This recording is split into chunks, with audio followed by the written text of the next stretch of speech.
ओम नमो नमः शाद्र नमस्ते। आपका दिन शुभ हो।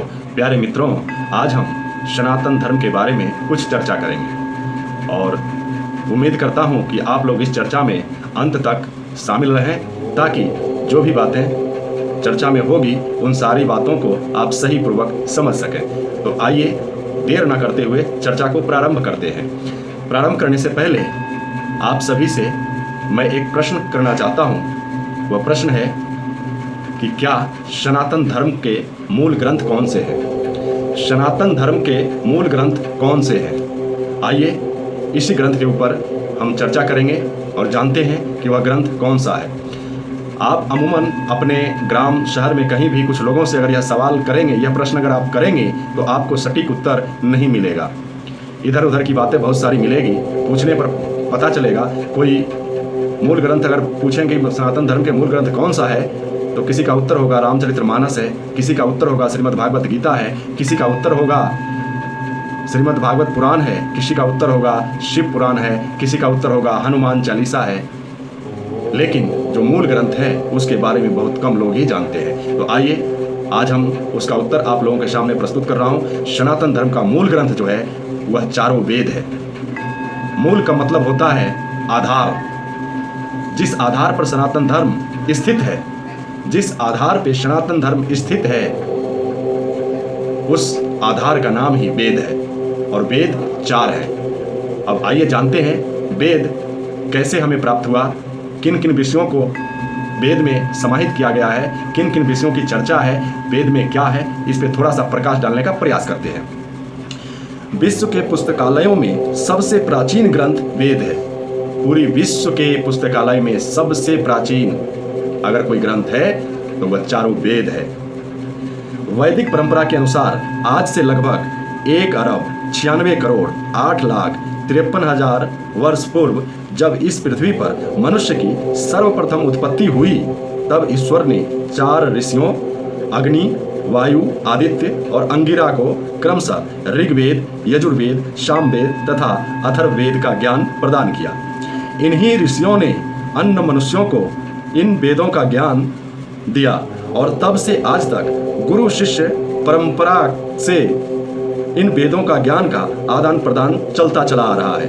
बहुत लंबे काल तक वेद श्रवण द्वारा ही ग्रहण किया जाते थे, अर्थात सुन के ही वेद को श्रवण से ही ग्रहण किया जाता था, अर्थात सुन के ही उसे ग्रहण किया जाता था। इस कारण इसका एक नाम श्रुति भी है। सुन के ग्रहण करने के कारण उस वेद का एक नाम श्रुति भी है। बाद में इन्हें पुस्तक रूप में भी लिख लिया गया।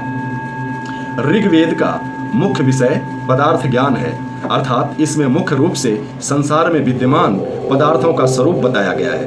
यजुर्वेद में कर्मों के अनुष्ठान को बताया गया है। सामवेद में ईश्वर की भक्ति उपासना के बारे में तथा उनके स्वरूप के बारे में बताया गया है तथा अथर्ववेद में विभिन्न प्रकार के विज्ञान को मुख्य रूप से बताया गया है। ऋग्वेद के मंत्रों की संख्या और ऋग्वेद में जो मंत्र है उसकी संख्या 10,552 मंत्र है। यजुर्वेद की मंत्रों की संख्या 1,975 मंत्र है। सामवेद की मंत्रों की संख्या 1,875 है तथा अथर्ववेद की मंत्रों की संख्या 5,977 है। और अगर इन चारों वेदों को हम मिला दें तो चारों वेदों के मिला के कुल मंत्रों की जो संख्या होती है वह है 20,369 मंत्र। इन वेदों का एक एक उपवेद भी है। ऋग्वेद के उपवेद का नाम आयुर्वेद है, जिसमें स्वास्थ्य, स्वस्थ रहने के उपाय, रोग, रोगों के कारण, औषधियों तथा चिकित्सा का मुख्य रूप से वर्णन किया गया है। यजुर्वेद के उपवेद का नाम है धनुर्वेद। यजुर्वेद का जो उपवेद है उसका नाम है धनुर्वेद, जिसमें सेना, हथियार तथा युद्ध कला के विषय में वर्णन है। सामवेद के उपवेद का नाम गंधर्व वेद है। सामवेद का जो उपवेद है उसका नाम गंधर्व वेद है, जिसमें गायन, वादन, नर्तन आदि विषयों का वर्णन किया गया है। अथर्ववेद के उपवेद का नाम अर्थवेद है, जिसमें व्यापार, अर्थव्यवस्था आदि विषयों का वर्णन है। ऋषियों ने वेदों के भाष्य व्याख्या रूप में सर्वप्रथम जिन ग्रंथों की रचना की उन ग्रंथों को ब्राह्मण ग्रंथ कहते हैं, जो ऋग्वेद का ऐतरेय, यजुर्वेद का शतपथ, सामवेद का तांडय तथा अथर्ववेद का गोपथ नाम से प्रसिद्ध है। जिन ग्रंथों में ऋषियों ने वेदों में वर्णित ब्रह्म विद्या से संबंधित आध्यात्मिक तत्वों तथा ब्रह्म जीव मन संस्कार जप स्वाध्याय तपस्या ध्यान समाधि आदि विषयों का अलंकारित कथाओं के साथ सरल रूप से वर्णन किया है, इसका नाम उपनिषद है। इन उपनिषदों में ईशोपनिषद आदि 10 उपनिषदें प्रमुख हैं। ऋषियों ने जिन ग्रंथों में वेदों के दार्शनिक तत्वों की विस्तार से एवं शंका समाधान पूर्वक विवेचना की है, उनका नाम उपांग या दर्शन शास्त्र है। ये संख्या में 6 हैं, जिनके नाम मीमांसा, वेदांत, न्याय, वैशेषिक, सांख्य और योग है। जैमिनी ऋषिकृत मीमांसा दर्शन में धर्म कर्म यज्ञादि का वर्णन है। व्यास ऋषिकृत वेदांत दर्शन में ब्रह्म ईश्वर का वर्णन है।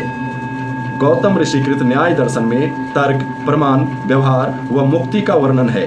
कनाद ऋषिकृत वैशेषिक दर्शन में ज्ञान विज्ञान का वर्णन है। कपिल ऋषिकृत सांख्य दर्शन में प्रकृति पुरुष ईश्वर व जीव का वर्णन है। पतंजलि ऋषिकृत योग दर्शन में योग साधना ध्यान समाधि आदि का वर्णन है। वेद मंत्रों के गंभीर व सूक्ष्म अर्थों को स्पष्टता से समझने के लिए ऋषियों ने 6 अंगों की रचना की, जिन्हें वेदांग कहा जाता है। ये हैं शिक्षा, कल्प, व्याकरण, निरुक्त, छंद तथा ज्योतिष। ये 6 वेदांग हैं। शिक्षा ग्रंथ में संस्कृत भाषा के अक्षरों का वर्णन, उनकी संख्या, प्रकार, उच्चारण, स्थान, प्रयत्न आदि के उल्लेख सहित किया जाता है। कल्प ग्रंथ में व्यवहार, सुनीति, धर्माचार आदि बातों का वर्णन है।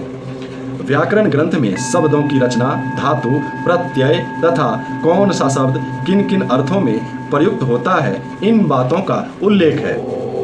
निरुक्त ग्रंथ में वेद मंत्रों के शब्दों का अर्थ किस विधि से किया जाए, इन बातों का निर्देश किया गया है। छंद ग्रंथ में श्लोकों की रचना तथा गान कला का वर्णन किया गया है। ज्योतिष ग्रंथ में गणित आदि विद्याओं तथा भूगोल खगोल की स्थिति गति का वर्णन है। इसके अतिरिक्त वैदिक साहित्य के अंतर्गत ऋषियों ने स्मृति ग्रंथ, आरण्यक ग्रंथ, सूत्र ग्रंथ आदि भी बनाए। ऋषियों ने इन ग्रंथों की रचना मानव मात्र को कर्तव्य अकर्तव्य का बोध कराने के लिए की थी। इनमें पारिवारिक, सामाजिक, धार्मिक तथा राजनैतिक नियमों का विधान है। सोचिए, इतने ज्ञान की बात, इतने ज्ञान का भंडार जिन वेदों में उपनिषदों में भरे पड़े हैं, आज सनातनी हिंदू अपने आप को हिंदू कहने वाले इन विषयों से, इन अमूल्य रत्नों से अनभिज्ञ हैं। उन्हें पता ही नहीं है कि ईश्वर ने हमें कितना बेशकीमती अमूल्य रत्न हमारे लिए उपहार स्वरूप इस धरा पे प्रयुक्त किया है, और वहां तक पहुंचना भी नहीं चाहते। यह हमारा दुर्भाग्य है कि हम अपने मूल धर्म ग्रंथों को आज भूल चुके हैं, उनको पढ़ना नहीं चाहते। मैं आप सभी लोगों से गुजारिश करता हूं, अगर आप मेरी वीडियो देख रहे हैं तो अपने जीवन में एक बार इन ग्रंथों पे जरूर इन ग्रंथों को पढ़ने का प्रयास करेंगे। मैं आपको दावा के साथ कह सकता हूं कि जब आप इन ग्रंथों को पढ़ेंगे तो आपके हृदय में एक अलग ही अनुभूति उत्पन्न होगी।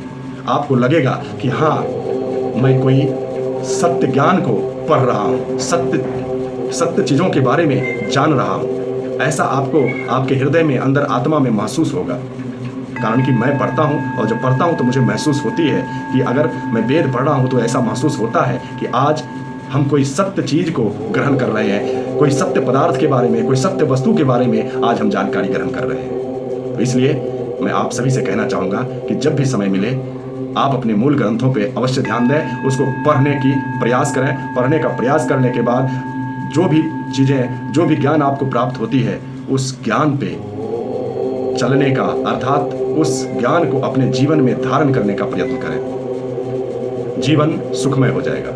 इसी के साथ मैं अपने वक्तव्य को समाप्त करता हूँ। ओम नमो नमः, सादर नमस्ते।